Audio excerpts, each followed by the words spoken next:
Loading విషయంలో న్యాయం జరగాలంటూ Kakinada rural Sarpavaram police station నుండి ఎస్పీ కార్యాలయం వరకు ప్లకార్డులు చేతబట్టి నడుచుకుంటూ ఆందోళన చేశారు. ఈ సందర్భంగా దాసరి శ్రీనివాస్ మాట్లాడుతూ గత 60 సంవత్సరాల చరిత్ర గల లారీ ఓనర్స్ అసోసియేషన్లో సుమారు 30,000 కుటుంబాలు ఆధారపడి బ్రతుకుతున్నాయని, వారికి న్యాయం జరిగే వరకు ఆందోళన చేపడతామని తెలిపారు. ఎస్పీని కలిసి విషయం తెలియజేయడంతో ఆయన సానుకూలంగా స్పందించడం జరిగిందన్నారు. కాకినాడ సీపోర్ట్లో లోడింగ్ రేట్ల విషయంలో కలెక్టర్కి విషయాన్ని తెలియపరిచామని, ఛాంబర్లో కూర్చొని రేట్ల విషయమై కూర్చొని మాట్లాడుకోమని తెలియజేశారని తెలిపారు. అలాగే CM Chandrababu, deputy CM Pawan Kalyan, మంత్రి లోకేష్, ఎమ్మెల్యేలు పంతం నానాజీ, వనమాడి కొండబాబు, ఎంపీ తంగెళ్ల ఉదయ్ శ్రీనివాస్, రాజ్యసభ ఎంపీ సానా సతీష్ల దృష్టికి తీసుకువెళ్లడం జరిగిందని, వారు కూడా సానుకూలంగా స్పందించారని తెలిపారు.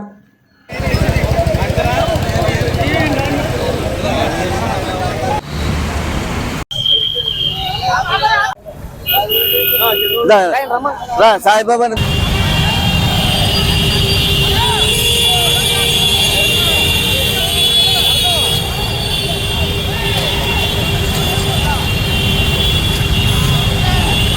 నమస్కారాలు. నా పేరు Dasari Srinivasarao, lorry owners association president, అలాగే తూర్పుగోదావరి జిల్లా లారీ ఓనర్స్ అసోసియేషన్ ప్రెసిడెంట్ గా మొన్న ఎన్నికయ్యాం. ఈ రోజు మాకు 4 రోజులు బట్టి సుమారు ఈ కాకినాడ డీపోర్ట్ పోర్టుకి, అలాగే మాకు ఈ రేట్ల విషయంలో కానీ లోడింగ్ విషయంలో కానీ మమ్మల్ని చాలా ఇబ్బందికరం చేస్తారు. మాకు పూర్వకాలం ఇంచుమించు 60 సంవత్సరాల చరిత్ర ఈయనన్ని మాకు చాలా లోడింగ్ విషయంలో రేట్లని ఎక్కువ చెప్పుకుంటూ వచ్చారు మాకు. కానీ మేమే మా రేట్లు అవి కూడా ఛాంబర్లో కూర్చొని పరిష్కారం చేసుకోవడం జరిగింది.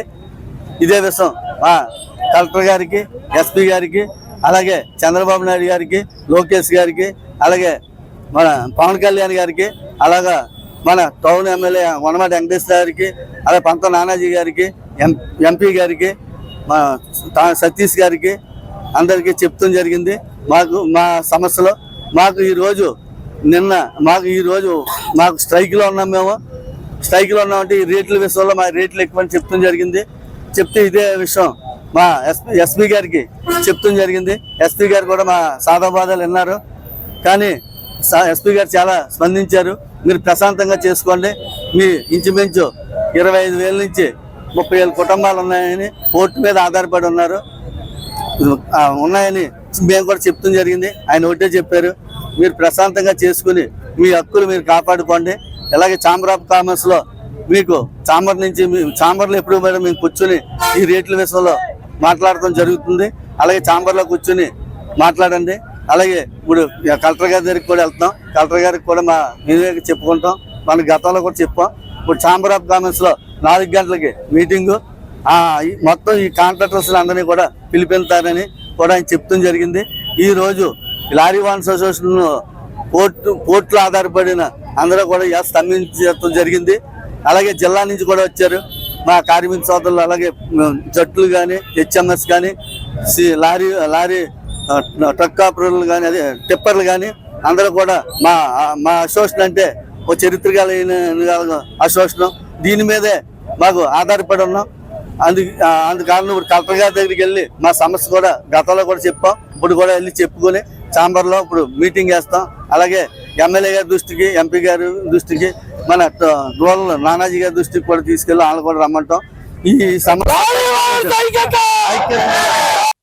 డాక్టర్ బిఆర్ అంబేద్కర్ కోనసీమ జిల్లా ద్రాక్షారామంలో వేంచేసి ఉన్న శ్రీ మాణిక్యాంబ సమేత శ్రీ భీమేశ్వర స్వామి వారి దివ్య కళ్యాణ మహోత్సవాలు 8వ తేదీ శనివారం నుండి అంగరంగ వైభవంగా ప్రారంభమవుతున్నాయని ఆలయ సహాయ కమిషనర్ మరియు కార్యనిర్వహణాధికారి అల్లు వెంకట దుర్గాభవాని తెలిపారు.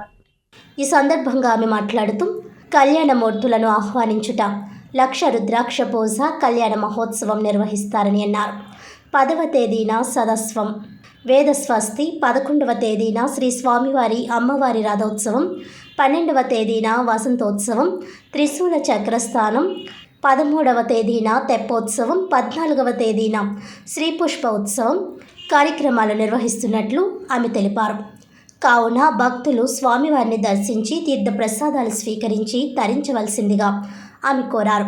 ఈ కార్యక్రమంలో ఆలయ అర్చకులు మరియు సిబ్బంది పాల్గొన్నారు.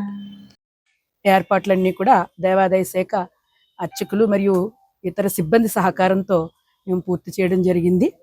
దీంట్లో భాగంగా 8వ తారీఖు మనకి శనివారం రాత్రి 11:05 ఈ స్వామివార్ల అమ్మవార్ల కళ్యాణం జరిపించడానికి అంగరంగ వైభవంగా జరిపించడానికి అన్ని ఏర్పాట్లు కూడా పూర్తి చేసుకున్నాం.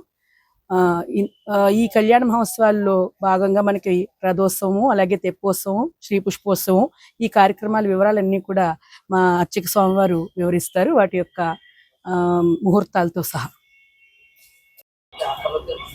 దేవదేవ మహాదేవ నీలగ్రీవ సదాశివ భావనాతీత భూతేశ భీమనాథ నమోస్తుతే. ద్రాక్షారామ గ్రామంలో వేంచేసినటువంటి శ్రీ భీమేశ్వర స్వామి వారి యొక్క కళ్యాణ మహోత్సవాలు అత్యంత వైభవపేతంగా నిర్వహించడానికి దేవాదాయ ధర్మదాయ శాఖ వారు ఏర్పాట్లు చేసి ఉన్నారు. 8వ తారీఖు శనివారం నుంచి ఈ యొక్క కార్యక్రమాలు ప్రారంభమవుతాయి. ఉదయం 5:45 కళ్యాణమూర్తుల ఆవాహనతో ఈ యొక్క కార్యక్రమం ప్రారంభమై రాత్రి 11:05 స్వామివారి యొక్క దివ్య కళ్యాణ మహోత్సవం సుముహూర్తంగా నిర్ణయించి వైభవపేతంగా నిర్వహించడం జరుగుతుంది. ఈ దగ్గర ఏర్పాట్లన్నీ కూడా మా యొక్క యువ గారు అల్లు దుర్గా భవానీ గారు పర్యవేక్షణలో, ఈ వేద పండితుల సమక్షంలో ముహూర్తాలు నిర్ణయించి ఈ యొక్క కమిటీ యొక్క ఆధ్వర్యంలో ఈ యొక్క కళ్యాణ మహోత్సవాలు ముందుకు తీసుకెళ్తున్నాం. అందులో భాగంగా 11:05 సుముహూర్తంగా నిర్ణయం చేసి స్వామి కళ్యాణం జరుగుతుంది శనివారం రాత్రి. అదేవిధంగా తదుపరి లక్షరుద్రాక్ష పూజా కార్యక్రమం నిర్వహించడం జరుగుతుంది దేవస్థానం యొక్క ఆధ్వర్యంలో. ఇక్కడ ఉన్నటువంటి భక్తులైనటువంటి సత్యసుబ్బారెడ్డి గారి యొక్క సహకారంతో దేవస్థానం యొక్క ఆధ్వర్యంలోనే ఈ యొక్క పూజా కార్యక్రమం నిర్వహించడం జరుగుతుంది.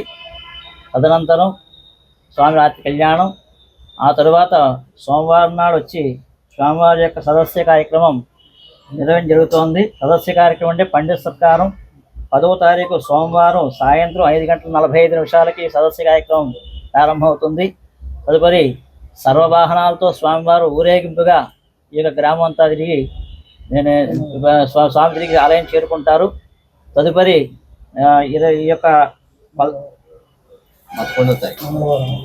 11వ తారీఖు మంగళవారం నాడు స్వామి యొక్క రథోత్సవం మధ్యాహ్నం 2:55 స్వామి యొక్క సన్నిధానంలో ప్రారంభమై దక్షారామ పురవీధుల గుండా ఊరేగింపుగా బయలుదేరి వేగాయంపేట అత్తగారి వెళ్ళినటువంటి వేగాయంపేటలో రాత్రి బస చేసి అక్కడ ఆస్థాన పూజా కార్యక్రమాలు నిర్వహణ చేసుకుని తిరిగి మళ్ళీ మరునాడు ఉదయం స్వామివారు దక్షారామ గ్రామానికి వెంచేస్తారు. ఆ తరువాత ఇక్కడ నాకబలి కార్యక్రమం జరుగుతుంది. త్రిశూల స్థానాలు, చక్రస్థానాలతో స్వామి యొక్క కళ్యాణ పాంచాహ్నిక దీక్షా కార్యక్రమం పూర్తవుతుంది. తదుపరి 13వ తారీఖు స్వామి యొక్క ఈ యొక్క సప్త గోదావరి నది తీరంలో సప్త మహర్షులు తీసుకొచ్చినటువంటి యొక్క గోదావరిలో స్వామి యొక్క దివ్యమైన హంసవాహనంపై స్వామివారి ఊరేగింపు జరుగుతుంది.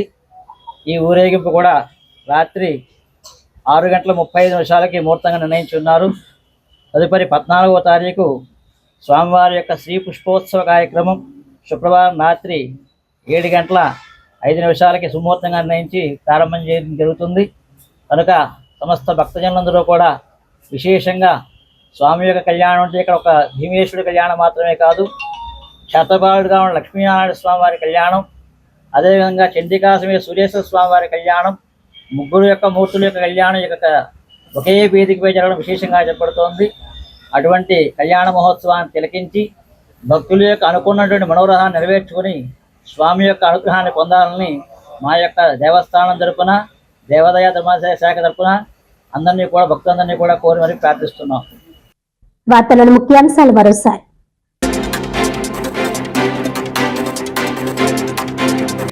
నాలుగు లేబర్ కోడ్లు అమలు నిలిపివేసి రద్దు చేయాలి.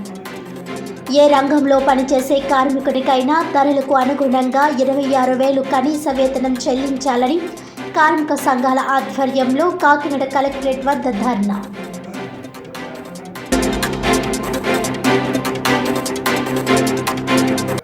లారీ ఓనర్స్ అసోసియేషన్ లోడింగ్ విషయంలో న్యాయం జరగాలి. Kakinada rural Sarpavaram police station నుండి ఎస్పీ కార్యాలయం వరకు ప్లకార్డులు చేతబట్టి ఆందోళన నిర్వహించిన దాసరి శ్రీనివాస్.